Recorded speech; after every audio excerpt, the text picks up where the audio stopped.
everyone, this is Sangeetha from MedCity International Academy.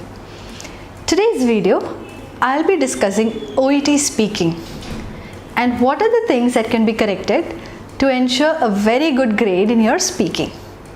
So, ഇന്ന് ഞാൻ discuss ചെയ്യാൻ പോകുന്നത് എന്തൊക്കെ കാര്യങ്ങൾ കറക്റ്റ് ചെയ്താലാണ് നിങ്ങൾക്ക് നല്ലൊരു ഗ്രേഡ് കിട്ടുക in your OET Speaking. So, let's get started. Well, I would point out I would say a major problem that students have അല്ലെങ്കിൽ ഒരു കാര്യം that they overlook is something that is written on the top of your roll card. നിങ്ങൾക്കറിയാലോ OET Speaking ഒരു role play ആണ്. Very true to its name, a role play means you have to enact a role. Enact ചെയ്യണമെങ്കിൽ നമ്മൾ എപ്പോഴും ആ situation ഒന്ന് imagine ചെയ്യണം. It's like you are talking to a real patient. അങ്ങനെയായിരിക്കണം നമ്മുടെ കമ്മ്യൂണിക്കേഷനും നമ്മുടെ അപ്രോച്ചും. So for that, there are certain things that are mentioned in your roll card. നിങ്ങൾക്ക് 3 കാര്യങ്ങളായിരിക്കും റോൾ കാർഡിലുള്ളത്. അതിൽ ഏറ്റവും മേലെ അല്ലെങ്കിൽ ഏറ്റവും ആദ്യം മെൻഷൻ ചെയ്യുന്നത് സെറ്റിംഗ് ആണ്. പിന്നെയാണ് നേഴ്സ് എന്നൊരു സബ് ഹെഡിങ് കാണുക. അതിൻ്റെ അടിയിലാണ് നിങ്ങൾക്ക് നേഴ്സിൻ്റെ സബ് ഹെഡിങ്ങിലൂടെയാണ് നിങ്ങൾക്ക് നിങ്ങളുടെ പേഷ്യൻറ്റിൻ്റെ ഹിസ്റ്ററി തന്നിട്ടുണ്ടാവുക ഒരു കാര്യങ്ങൾ introduction to the patient. Then you have a third subheading which is the task. അതിലാണ് എന്താണ് 4 or 5 or 6 tasks that you have to complete within that 5 minutes. ഈ 3 സെക്ഷനിലാണ് നിങ്ങൾക്ക് റോൾ കാർഡിൽ നിങ്ങളുടെ ടാസ്ക് തന്നിരിക്കുന്നത്. But what happens is many of the time candidates miss out on the first subheading that is given on the roll card, which is the setting. ഈ setting മനസ്സിലാക്കാതെ conversation തുടങ്ങുന്നതാണ് ഞാൻ കണ്ടിരിക്കുന്നത് one of the major problems, and many candidates end up messing their speaking, being confused themselves. അവർ തന്നെ സ്പീക്കിങ്ങിൻ്റെ ഇടയ്ക്ക് ഭയങ്കര confused ആയിരിക്കും. എന്തായിരുന്നു really setting? And ഇൻ്റർലോക്യൂട്ടർ തരുന്ന റെസ്പോൺസ് പോലെ ആയിരിക്കില്ല കാൻഡിഡേറ്റ് പ്രിപ്പയർ ചെയ്തിട്ടുണ്ടാവുക. Because the interlocutor is very clear with the setting. പക്ഷേ കാൻഡിഡേറ്റ് സെറ്റിംഗ് ക്ലിയറായി വായിക്കില്ല. അവർ റോൾ കാർഡ് കിട്ടിയ ഉടനെ ആദ്യം തന്നെ നേഴ്സിൻ്റെ സബ് ഹെഡിങ്ങിൽ തന്നിരിക്കുന്ന പേഷ്യൻ്റെ ഡീറ്റെയിൽസ് വായിക്കുക, ക്വിക്ക്ലി ടാസ്ക് എന്താണെന്ന് നോക്കുക. ഇതാണ് കാര്യം മെയിനായിട്ട് ചെയ്യുക. So you all miss out on the first main sub heading that is given on the role card which is a setting. Setting പല രീതിയിൽ തന്നിരിക്കാം. It could be a community health centre, ഒരു ഔട്ട് പേഷ്യൻറ്റ് വാർഡ് ആവാം, hospital ward ആവാം. It could be a day clinic, sometimes it's a maternity ward, a paediatric ward, nursing home setting ആവാം, emergency ward ആവാം, nursing agency, school, അങ്ങനെ ഒരുപാട് options ഉണ്ട് നമുക്ക്. So setting എന്താണെന്ന് നിങ്ങൾ ക്ലിയർ ആയിട്ട് ആദ്യം തന്നെ മനസ്സിലാക്കണം. എന്നിട്ട് മാത്രമേ നിങ്ങൾ നേഴ്സിൻ്റെ സബ് ഹെഡിങ്ങിൻ്റെ അടിയിൽ തന്നിരിക്കുന്ന പേഷ്യൻ്റെ ഡീറ്റെയിൽസ് വായിക്കാവൂ.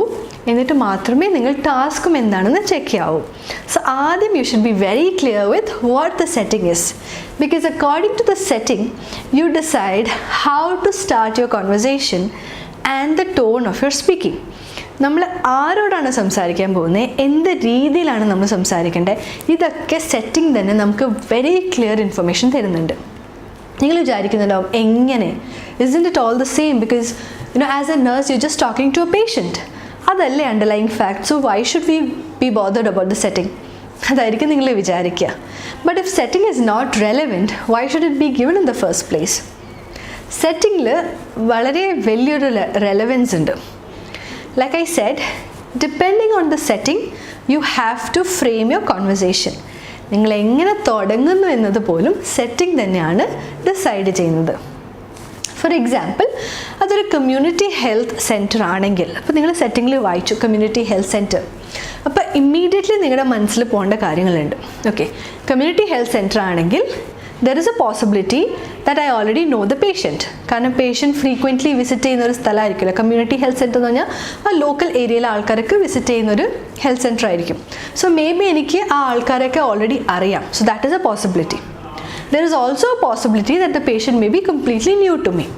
അപ്പോൾ ഈ 2 പോസിബിലിറ്റീസ് വെച്ചിട്ട് വേണം നമ്മൾ നമ്മുടെ കോൺവെർസേഷൻസ് തുടങ്ങാൻ. സോ നമ്മൾ ടാസ്ക് വായിക്കുമ്പോൾ we get an idea. Okay, already ഈ പേഷ്യൻ്റ് അറിയോ, അങ്ങനെ പ്രത്യേകിച്ച് മെൻഷൻ ചെയ്തില്ലെങ്കിൽ യു ക്യാൻ ഡിസൈഡ് നമ്മുടെ സ്റ്റോറിയിൽ നമുക്ക് തന്നെ ക്രിയേറ്റ് ചെയ്യാം. ഓക്കെ, എനിക്ക് ഈ പേഷ്യൻറ്റിനെ ഓൾറെഡി അറിയാം. ഫോർ എക്സാമ്പിൾ നമ്മൾ റീസെൻ്റിലായിട്ട് ഒരു സാമ്പിൾ ചെയ്തിരുന്നു OET സ്പീക്കിങ്ങിൽ. അതൊരു കമ്മ്യൂണിറ്റി സെറ്റിങ്ങിലായിരുന്നു. അതിൽ there is a mother who is going to the nurse and she has 3 children. ഈ 3 കുട്ടികളിൽ മൂത്ത കുട്ടിക്ക് ഹെഡ് ലൈസ് പ്രോബ്ലം ഉണ്ട്. അപ്പം ആ ഒരു ഇഷ്യൂ ഡിസ്കസ് ചെയ്യാനാണ് കമ്മ്യൂണിറ്റി ഹെൽത്ത് സെൻറ്ററിൽ പോകുന്നത്. സോ ലൈക്ക് ഐ സെഡ്, ഒരു ഇൻസ്റ്റൻസ് എന്ന് പറഞ്ഞാൽ നേഴ്സിന് ആദ്യം തന്നെ പേഷ്യൻ്റ് അറിയില്ല എന്ന രീതിയിൽ കോൺവെർസേഷൻ തുടങ്ങാം. Okay, like introducing the nurse. എൻ്റെ പേര് ഇന്ന് സോ ആൻഡ് സോ ആണ്. So how can I help U, what has brought you here today, അങ്ങനെ വെച്ച് തുടങ്ങാം conversation. That's one way you can initiate the conversation. And because it's a community health center, there's a second way of initiating the conversation. നിങ്ങൾക്കറിയാം, അമ്മയാണ് വന്നിരിക്കുന്നത്, നിങ്ങളുടെ കാർഡിൽ തന്നിട്ടുണ്ട് 3 children. So you can start off with that. You can say, "Hi Mary, how are you? Why are you here today? Last week you were here for your kids' vaccination." So അങ്ങനെ പറയുമ്പം you already are establishing a fact that നിങ്ങൾക്ക് ഈ പേഷ്യൻറ്റിനെ അല്ലെങ്കിൽ നിങ്ങൾക്ക് ഈ പേഷ്യൻറ്റിനെ already അറിയാം. You've met this patient before, or the person who's coming here, you've met this person before, you've had conversations before. So അങ്ങനെ വേണമെങ്കിൽ നമുക്ക് കോൺവെർസേഷൻ തുടങ്ങാം. So setting completely decides on how to initiate. നിങ്ങൾ ഏത് രീതിയിലായിരിക്കണം നിങ്ങളുടെ conversation. പിന്നെ അതൊരു ഔട്ട് പേഷ്യൻറ്റ് വാർഡ് അല്ലെങ്കിൽ ലെറ്റ്സ് സേ ഒരു hospital വാർഡാണെങ്കിൽ may be the patient has been there for a week, ഇന്ന് ഡിസ്ചാർജ് ആയിരിക്കാം. അപ്പോൾ ഒരാഴ്ച അവിടെയുള്ള പേഷ്യൻ്റ് ആണെങ്കിൽ again possibilities are really high that you already know the patient. അങ്ങനെയാണെങ്കിൽ നിങ്ങൾക്ക് പേര് വെച്ചിട്ട് തന്നെ കോൺവെർസേഷൻ തുടങ്ങാം. എപ്പോഴും നിങ്ങൾ ഇൻട്രൊഡ്യൂസ് ചെയ്ത് തന്നെ തുടങ്ങണമെന്ന് നിർബന്ധമില്ല. You don't always have to say, "Good morning, my name is Sangeetha Gopi. I'm one of the registered nurses working in this hospital. I'll be looking after you today." ഇങ്ങനെ തന്നെ പറഞ്ഞ് നിങ്ങൾ തുടങ്ങണം എന്നില്ല. If it's A hospital ward, ഒരു 1 week ആയിട്ട് patient അവിടെ ഉണ്ട്, ഇന്ന് ഡിസ്ചാർജ് ആണെങ്കിൽ U can start off with the name. You can say, "Hi Mr. John, how are you feeling today? You look really bright and happy. I hope things are fine at your end." അങ്ങനെ വെച്ച് തുടങ്ങാം. Or you can start, "Hi Mr. John, did you have your breakfast? I'm sorry I'm a bit late. I was talking to the other patient." അങ്ങനെ ഒരു കാര്യത്തിൽ തുടങ്ങും. Maybe things like that. Checking how the patient is, checking how the patient's relative is. അങ്ങനെ എങ്ങനെയെങ്കിലും രീതിയിൽ നമുക്ക് conversation തുടങ്ങാം. So all this will help you if you're very careful about what the setting is. ഇതേപോലെ തന്നെയാണ് ഒരു emergency വാർഡാണ് നിങ്ങളുടെ setting എങ്കിൽ നിങ്ങളുടെ ടോൺ കെയർഫുൾ ആയിരിക്കണം. അഗൈൻ എമർജൻസി വാർഡ് ആകുമ്പം നിങ്ങളുടെ ഒരു ഡീറ്റെയിൽഡ് ഇൻട്രൊഡക്ഷൻ അവിടെ ആവശ്യമില്ല all the time. Okay, for example, we have a card where patient is in an emergency ward. ഒരു ആക്സിഡൻറ്റ് നടന്നു, സ്കിൻ ബേൺ നടന്നിട്ടുണ്ട്, and the doctor has informed the patient of the need of a skin graft. So the patient has already been told that a skin graft needs to be done. As A nurse നിങ്ങളുടെ task തന്നിരിക്കുന്നതെന്ന് വെച്ചാൽ answer the patient's questions. Emergency വാർഡാണ്. അപ്പോൾ ഇവിടെ നിങ്ങൾ കയറി ഉടനെ "hi my name is so and so, how can I help you today" അങ്ങനത്തെ ഒരു രീതിയിൽ കോൺവെർസേഷൻ തുടങ്ങേണ്ട ആവശ്യമില്ല. കാരണം the doctor has already visited the patient. Doctor already പേഷ്യൻറ്റിനെ കണ്ടു കഴിഞ്ഞു. Doctor medical procedures, treatment suggest ചെയ്ത് കഴിഞ്ഞു. And it is a follow up that you are having here. And ഈ ഫോളോ അപ്പിൽ നിങ്ങൾ പേഷ്യൻ്റെ ക്വയറീസ് ക്ലിയർ ചെയ്യാനാണ് വന്നത്. And to check for various other എങ്ങനെയാണ് how the patient is doing, പേഷ്യൻ്റെ condition check ചെയ്യാനാണ് നിങ്ങളവിടെ വന്നിരിക്കുന്നത്. ആ ഒരു ടൈമിൽ നിങ്ങളുടെ ഒരു ക്വിക്ക് ഇൻട്രൊഡക്ഷൻ മാത്രം മതി. എന്തിനാണ് നിങ്ങളവിടെ വന്നതെന്ന് മാത്രമുള്ള കാര്യത്തിലും and quickly get on to the topic. അവിടെ "how can I help you, how are you feeling today" അങ്ങനത്തെ ഒരു കാര്യം വേണമെന്നില്ല. ബിക്കോസ് എമർജൻസി വാർഡാണ്. അപ്പോൾ ആ പേഷ്യൻ്റ് അവിടെ വന്നതേ ഉണ്ടാവുള്ളൂ. "How are you feeling today" is like I would say the wrong kind of question to ask in a wrong setting. So നിങ്ങൾ സെറ്റിംഗ് വെച്ചിട്ട് വേണം നിങ്ങളുടെ കോൺവെർസേഷൻ തുടങ്ങാൻ. അതേപോലെ തന്നെ ഞാൻ പറഞ്ഞ ടോൺ, എമർജൻസി വാർഡാണെങ്കിൽ നിങ്ങൾ കുറച്ചും കൂടി ഏർജൻസി ഉണ്ടാവണം നിങ്ങളുടെ വോയിസിൽ. ചിലപ്പോൾ the patient is under real pain. ആ ഒരു പെയിനുള്ള ടൈമിൽ നമ്മൾ ഒരുപാട് പെയിൻ സ്കോർ തരുമോ, അത് ചെയ്യുമോ, ഇത് ചെയ്യുമോ, how does it, can you describe it more, അങ്ങനത്തെ രീതിയിലുള്ള ഡീറ്റെയിൽ ഡിസ്കഷൻസ് അവിടെ നടക്കാൻ പറ്റില്ല. You have to get to business. നിങ്ങൾ എന്തിനാണോ വന്നത് അത് ക്ലിയറായി പറയാം. പേഷ്യൻ്റ് എന്തെങ്കിലും ക്വയറീസ് ഉണ്ടെങ്കിൽ അതെല്ലാം ക്ലിയർ ചെയ്യാം. And get the patient mentally prepared for the procedure to follow. അതായിരിക്കണം നിങ്ങളുടെ motto. So that is the first thing that you can correct. Please pay real attention to the setting. Setting എന്താണെന്ന് clearly മനസ്സിലാക്കിയാൽ മാത്രമാണ് നിങ്ങൾക്ക് നല്ല രീതിയിൽ ഒരു conversation തുടങ്ങാനും പറ്റുക. നിങ്ങളുടെ ടോൺ എന്താണ്, എന്തൊക്കെ രീതിയിലാണ് ചെയ്യേണ്ടത്, പ്രോഗ്രസ് ചെയ്യേണ്ടതെന്നൊക്കെ നിങ്ങൾക്ക് ഈ സെറ്റിംഗ് നോക്കിയാൽ തന്നെ മനസ്സിലാവും. Another example is nursing agency. ഇപ്പോൾ നിങ്ങളുടെ സെറ്റിംഗ് ഒരു നഴ്സിംഗ് ഏജൻസി ആണെങ്കിൽ it is very different from all the other settings. Because നിങ്ങളുടെ വാക്ക്-ഇൻ ഈ വരുന്ന person who's going to have the conversation with you need not be a patient. അത് നിങ്ങളുടെ ഒരു ബിസിനസ് ക്ലയൻറ്റ് എന്ന രീതിയിൽ നിങ്ങൾ കാണണം. കാരണം നിങ്ങളുടെ ഒരു ഏജൻസിയാണ്, നഴ്സിംഗ് ഏജൻസി. അപ്പോൾ നഴ്സിംഗ് ഏജൻസിയിൽ നിങ്ങൾ നഴ്സിംഗ് സർവീസസ് ആണ് പ്രൊവൈഡ് ചെയ്യുന്നത്. So probably this person is coming to check the details regarding a home nurse. ഒരു ഹോം നേഴ്സിനെ ഹയർ ചെയ്യാനാണെങ്കിൽ എന്തൊക്കെയായിരിക്കും കോസ്റ്റ്, എങ്ങനെയൊക്കെയാണ് പാക്കേജസ് വരിക, ഇങ്ങനത്തെ ഡീറ്റെയിൽസ് അറിയാനായിരിക്കും. അല്ലെങ്കിൽ ഒരു നഴ്സിംഗ് ഹോമിലേക്ക് അവരുടെ ആരെങ്കിലും may be father mother relative ആരെങ്കിലും കൊണ്ടാക്കുകയാണെങ്കിൽ എന്തൊക്കെ പ്രൊസീജിയേഴ്സാണ് ഫോളോ ചെയ്യേണ്ടതെന്നൊക്കെ എൻക്വയറിക്ക് വേണ്ടി വന്ന ഒരാളായിരിക്കാം. So you have to deal with that patient in terms like you dealing with your business client. കാരണം അതൊരു ബിസിനസ്സാണ്. അവിടെ നിങ്ങൾ പേഷ്യൻറ്റിനോടായിരിക്കില്ല all the time having the conversation. It's mostly with another person who is here to get information about the different services that are provided in the nursing agency. So ഇതൊക്കെ എങ്ങനെ ചെയ്യണം, എങ്ങനെ തുടങ്ങണം എന്നറിയണമെങ്കിൽ നിങ്ങൾ കെയർഫുൾ ആയിരിക്കേണ്ടത് definitely on the role card setting. There is another aspect. ഞാൻ തുടക്കത്തിലേ പറഞ്ഞല്ലോ എന്തൊക്കെ കറക്റ്റ് ചെയ്താലാണ് നിങ്ങൾക്ക് നല്ല എഫക്റ്റീവായിട്ട് പെർഫോം ചെയ്യാനും പറ്റുക, നല്ല സ്കോറും കിട്ടാൻ പറ്റുക.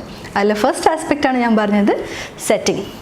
രണ്ടാമത്തെ ആസ്പെക്റ്റാണ് നിങ്ങൾ ആരോടാണ് സംസാരിക്കുന്നതെന്ന് ക്ലിയർ ആയിരിക്കണം. Because it's not necessary that all the time you will be talking to the patient.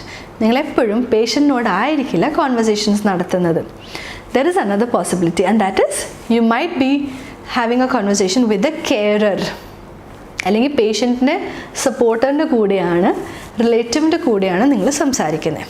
So card കിട്ടുമ്പോൾ തന്നെ നിങ്ങൾ അതും ക്ലിയർ ആയിരിക്കണം. ആരോടാണ് ഞാൻ സംസാരിക്കുന്നത്? ഡയറക്റ്റ്ലി പേഷ്യൻറ്റിനോടാണോ അതോ പേഷ്യൻറ്റിൻ്റെ കൂടെ വന്ന ആളിനോടാണ് ഞാൻ സംസാരിക്കുന്നത്? ഇതിൽ വെരി പോപ്പുലർ കോമ്പിനേഷൻസ് ആണ് mother child combination. Okay, so ചിലപ്പോൾ ഒരു അമ്മ ഒരു കുട്ടീനെ ക്ലിനിക്കിൽ കൊണ്ടുവന്നതായിരിക്കാം. സോ കുട്ടീൻ്റെ കാര്യമാണ് ഡിസ്കസ് ചെയ്യുന്നത്, but you talking to the mother. So you have to be careful. എങ്ങനെയാണ് സംസാരിക്കേണ്ടത്, എന്ത് രീതിയിൽ എൻ്റെ ടോണാണ് എടുക്കേണ്ടതെന്നൊക്കെ അവിടെ നിങ്ങൾ ക്ലിയർ ആയിരിക്കണം. Because sometimes there are cards why you talking directly to the child. അപ്പോൾ നിങ്ങൾ ഡയറക്ട്ലി കുട്ടീനോടാണ് സംസാരിക്കുന്നുണ്ടെങ്കിൽ നിങ്ങളുടെ ടോൺ, നിങ്ങളുടെ language should be as simple as possible. കാരണം ഒരു ചെറിയ കുട്ടിയാണ്, ഒരു 10-year-old ചൈൽഡ് ആണെങ്കിൽ ആ കുട്ടിക്ക് മനസ്സിലാവുന്ന രീതിയിലായിരിക്കണം നിങ്ങളുടെ ക്വസ്റ്റ്യൻസും നിങ്ങളുടെ സംസാര രീതിയും.